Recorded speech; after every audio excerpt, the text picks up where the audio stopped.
Bom dia, galerinha do nosso quinto ano.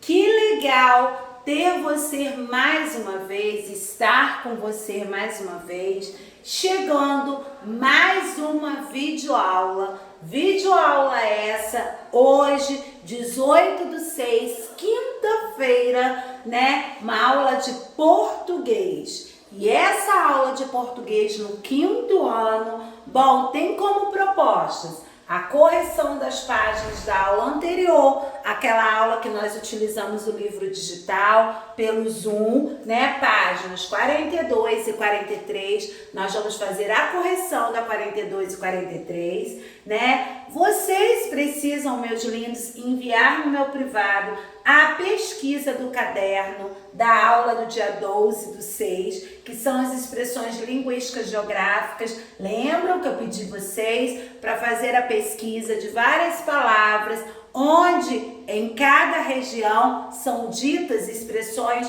são diferentes, né? A pronúncia também. Então não esqueçam, eu já recebi na segunda-feira alunos que já me enviaram, né, essas pesquisas já, mas estou lembrando aos demais aí, tá? E vou lembrar também no privado de vocês.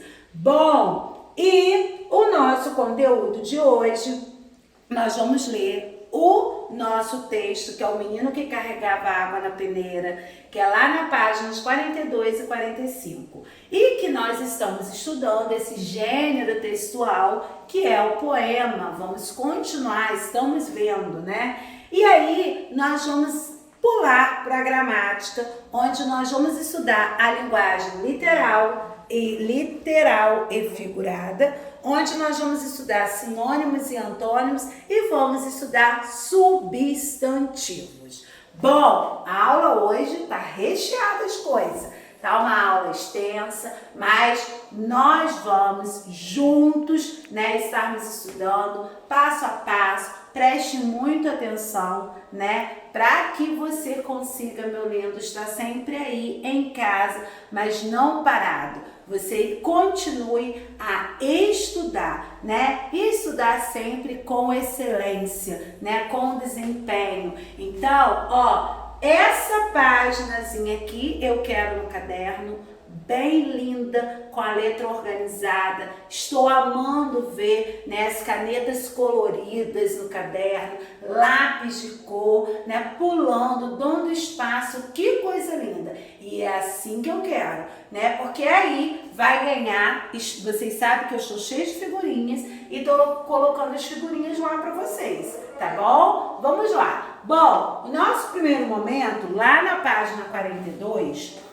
fala, a gente vem ver uma tirinha, né? E a tirinha fala: eu vi você deixar cair o papel. Por que não cuida da sua vida, guri? Estou cuidando. Este é o meu planeta, coroa. Então, o que você achou da atitude do Armandinho ao chamar a atenção do homem que deixou o papel cair no chão?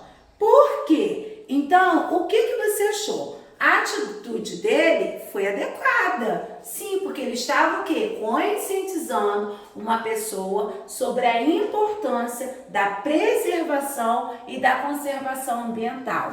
Nós precisamos ter esse papel fundamental na nossa sociedade, na nossa comunidade que estamos inseridas, né? De sempre estarmos lutando pela preservação e conservação ambiental, e foi o que Armandinho fez. Bom, na B, no segundo quadrinho, que palavra o homem utilizou para se dirigir ao Armandinho, né? Qual foi a palavra? A palavra foi a palavra guri.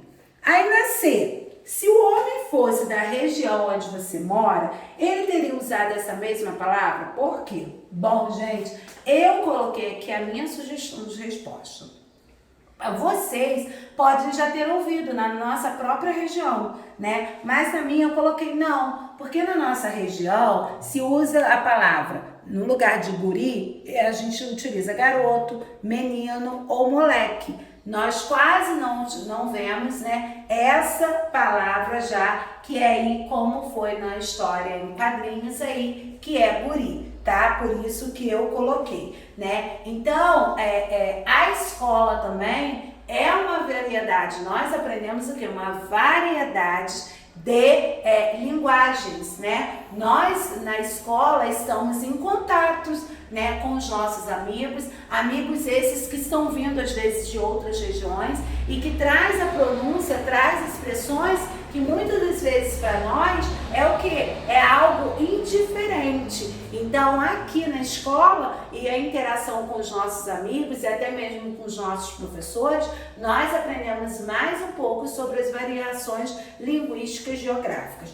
Tudo bem? Então vamos lá. Na nossa página 43, o Marcelo, ele é paranaense. Olha só, nós já estudamos, né, o ense aí, né? Mas ele é paranaense e se espantou saber que a temperatura em sua cidade chegaria a 40 graus. Então, puxa, vai fazer muito calor.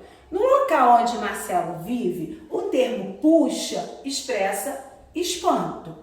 Veja no mapa ao lado as variações desse termo de acordo com algumas regiões.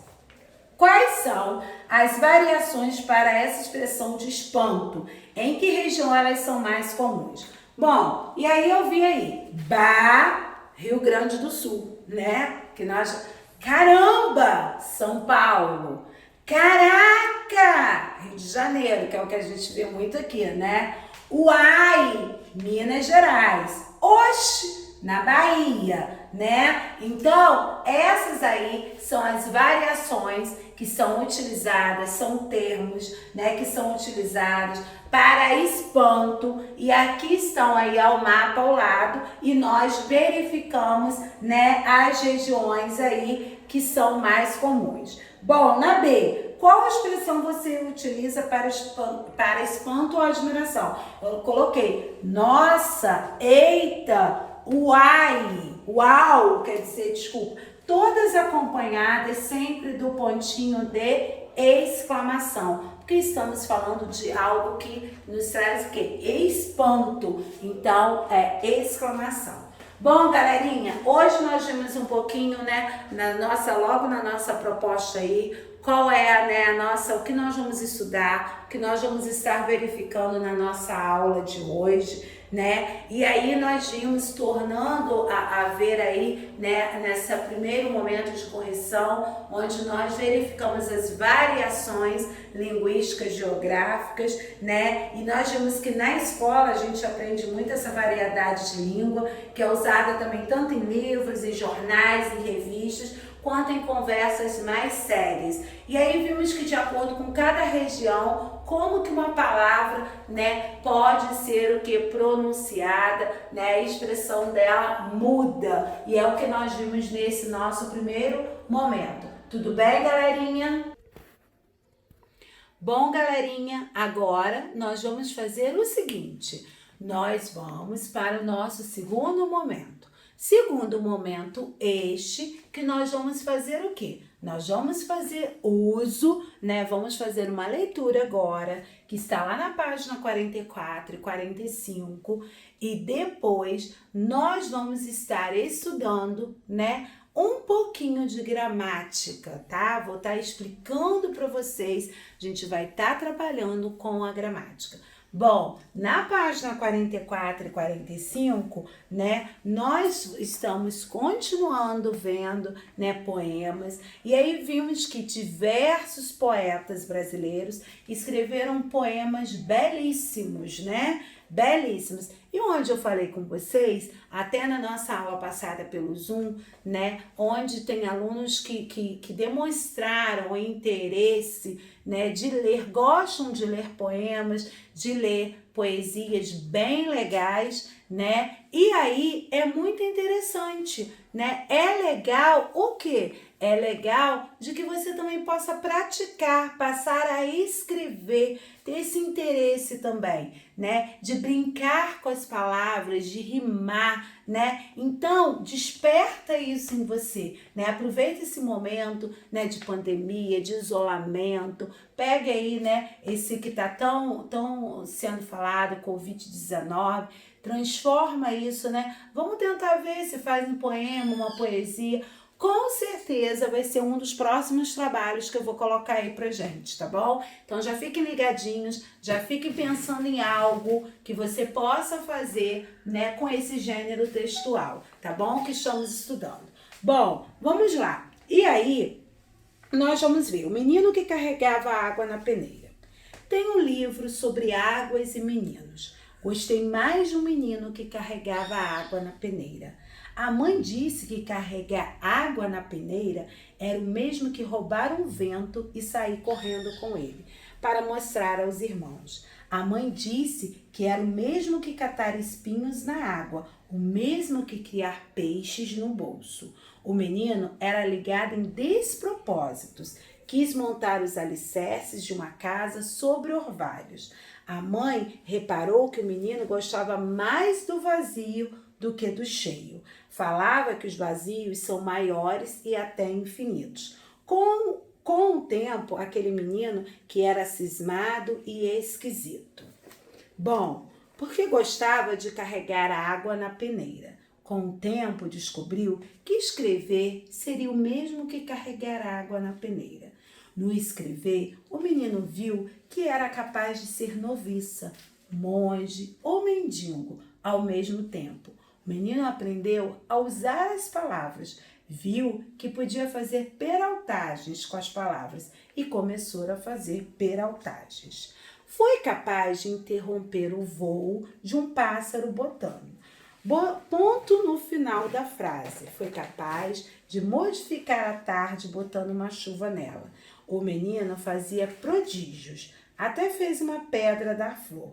A mãe reparava o menino com ternura. A mãe falou: meu filho, você vai ser poeta? Você vai carregar água na peneira a vida toda? Você vai encher os vazios com as suas peraltagens e algumas pessoas vão te amar por seus despropósitos.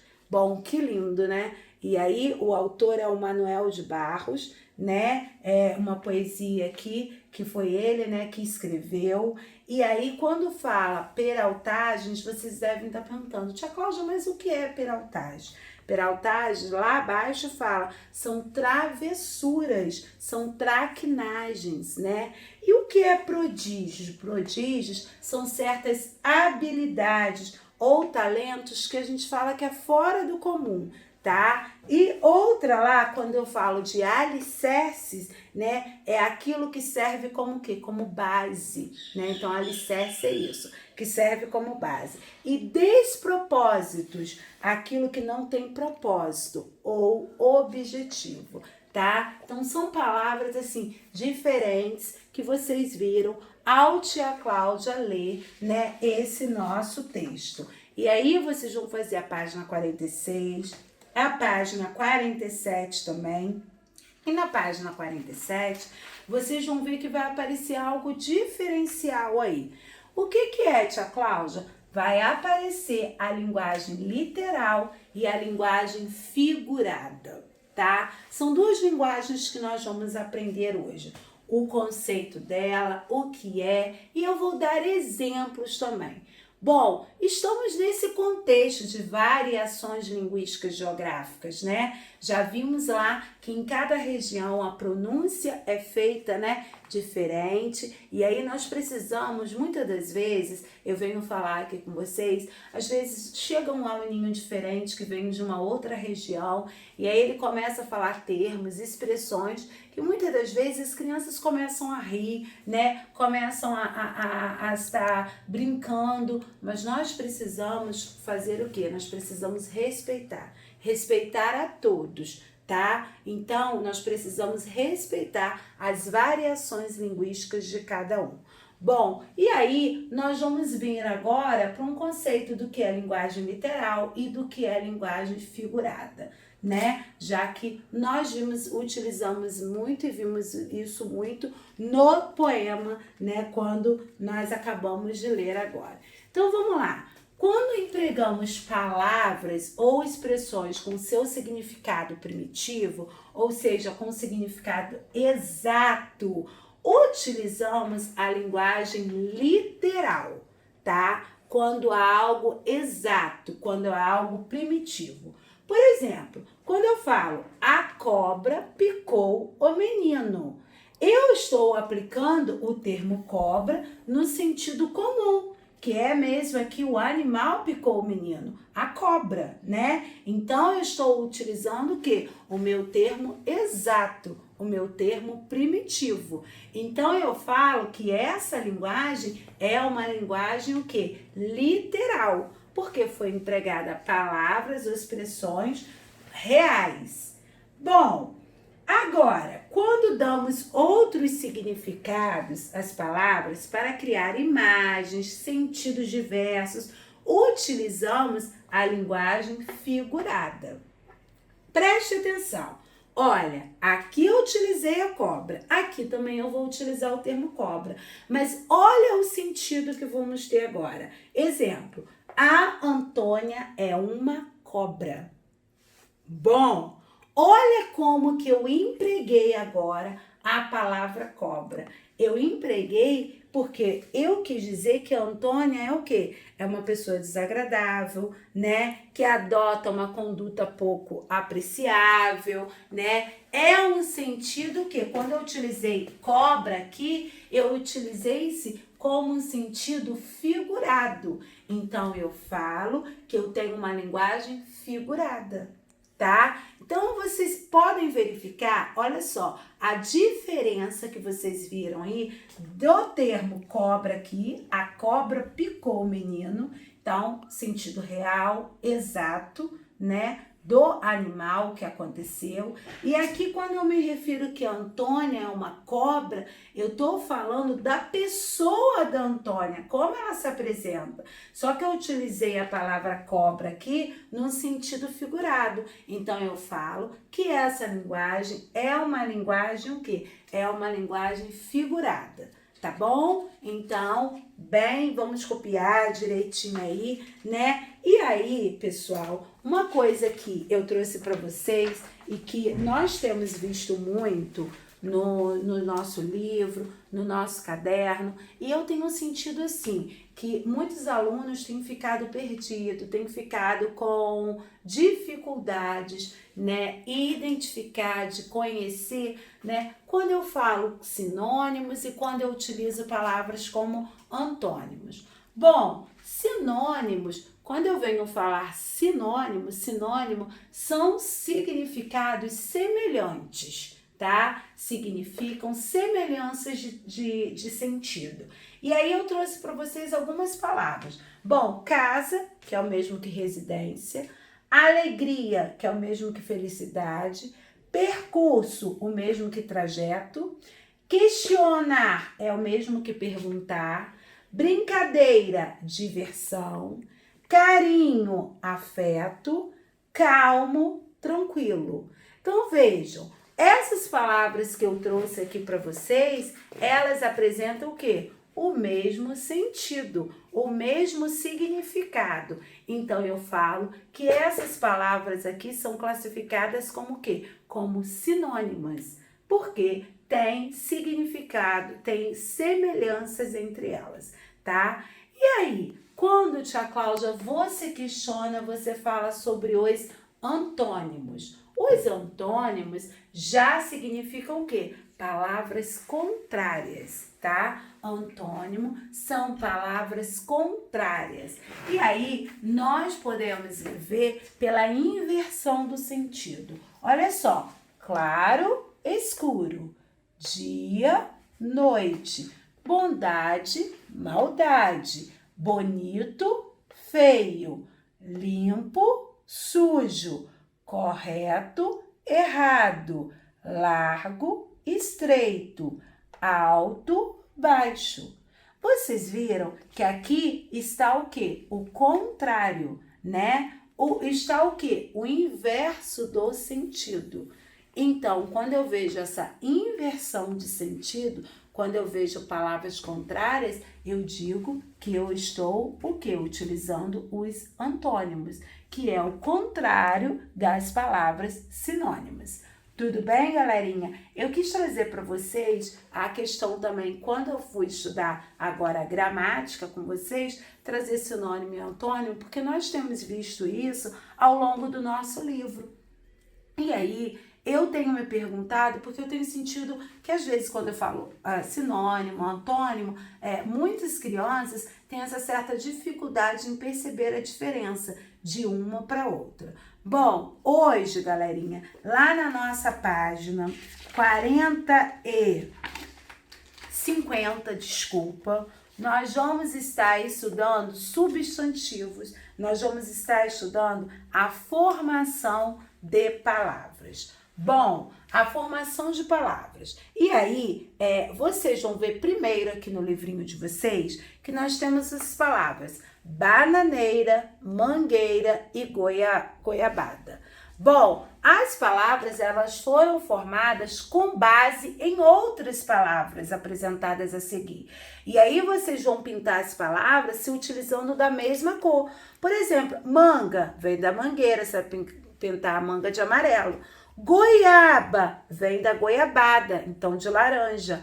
Banana, a bananeira vem da banana, né? No caso aqui, desculpa, a goiabada é que vem da goiaba. Então, a banana vocês vão pintar de azul. E aí, nós vamos começar a ver que uma palavra, ela pode dar origem a outra palavra, ou uma palavra dá origem a outras palavras. Bom, eu vou passar para o lado de cá, que acho que fica melhor para mim, né? Para o tio Renato estar visualizando, ficou melhor, não ficou, tio Renato?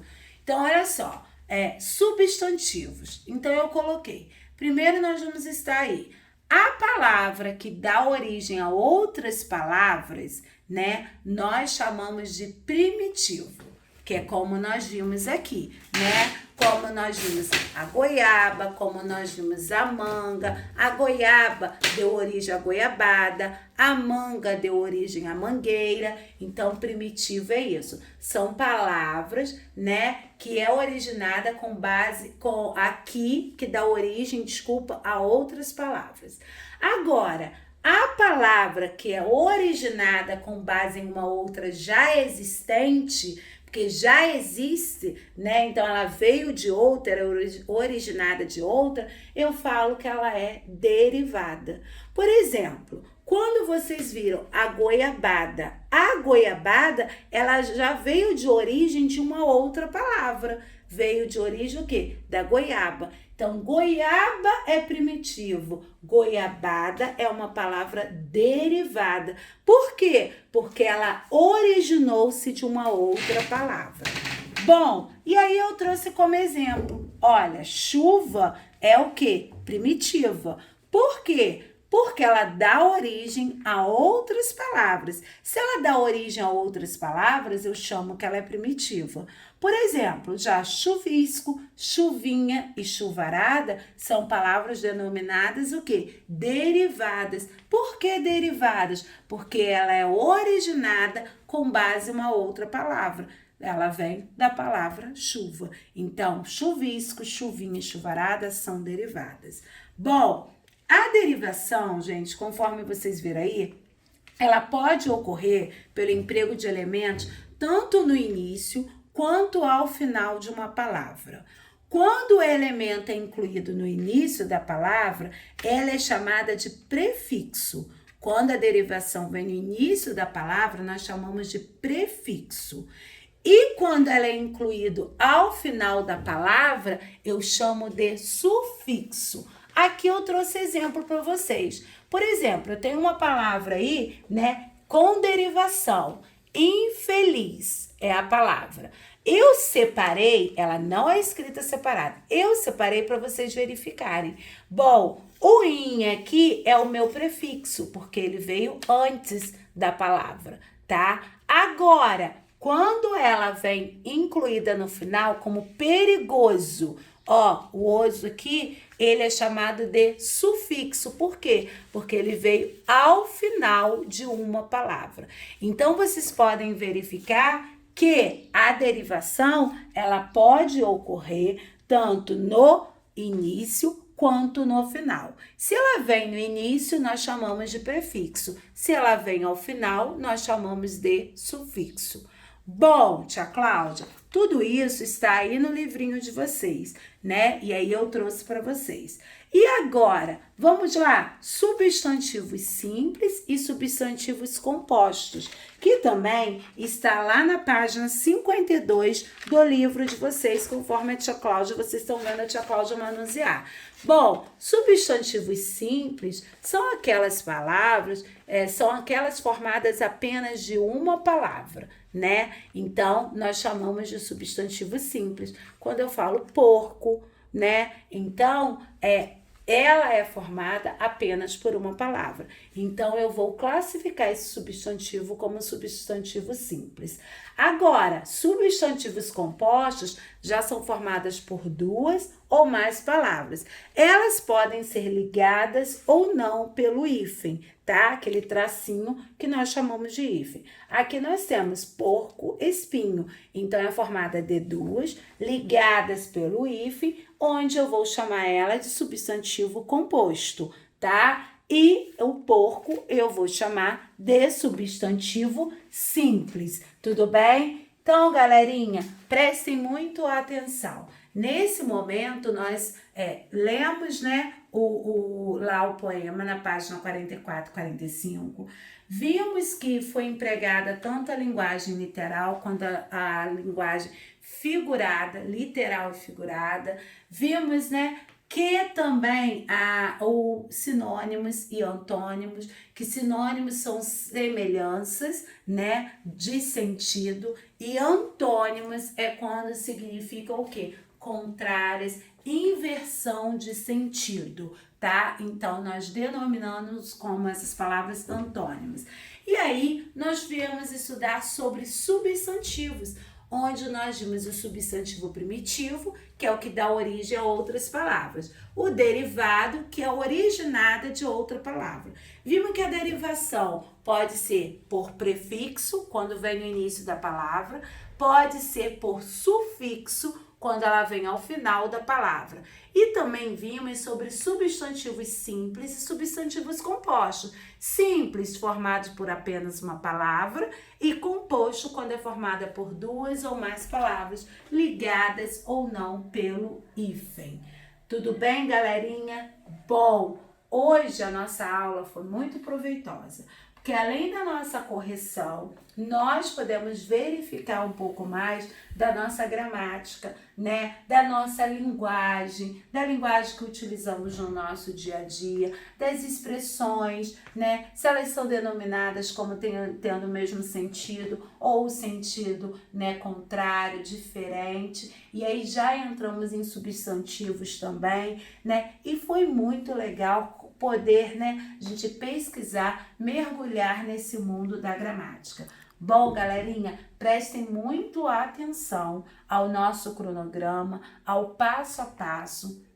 Não esqueçam de estar enviando para a tia Cláudia um vídeo, né, ou imagens, né, das suas atividades, até porque nós estamos avaliando através, né, dessas atividades, estamos vendo, né, a organização, a sua participação. Outra coisa, trabalhos, por favor, né, estou verificando os trabalhos que são chegados pontual, né? A pontualidade na entrega dos trabalhos, né? E outra coisa também, prestar sempre atenção ao cronograma para ver o trabalho daquela semana, tá bom? É muito importante, porque tia Cláudia tem uma tabelinha onde ela vai sinalizando ali item por item.